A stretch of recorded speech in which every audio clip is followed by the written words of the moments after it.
দিকে দিয়েছি।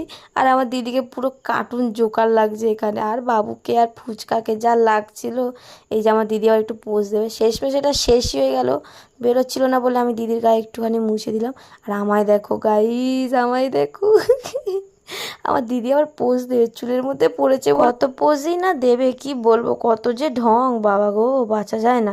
তারপর আমার দিদি কেক খাওয়াতে যায়নি, ওটা কেক মাখাতে গেছে কেক খাওয়ানোর নামে। ঠিক আছে, আমার মামি বলছে এই আমার ভিডিও করিস না, আমি বলছি বেশ করেছি। এই যে আমার কেক খাওয়াতে এলো তো, ও কেক খাওয়াইনি, ও কিন্তু আমাকে কেক মাখিয়ে গেছে এক থাবা, যেটা ভিডিও করা হয়নি। এই দেখো ফুচকাকে যেটা করেছে আমারও সেটা করেছিল।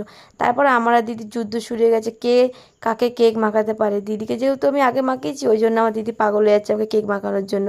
আমি বলছি হ্যাঁ ছোটোবেলায় আগে মার খেতিস, এখন একটু জিভে ঢুকেছিস বলে কত গায়ে জোর না, বলে আর অনেক হাসাহাসি করেছি। তারপর দুজন মিলে দেখো না কি হাসছি, মানে এই দিনটা সেরা ছিল, সত্যি বলছি গাইজ দিনটা সেই লেভেলের ছিল। যদি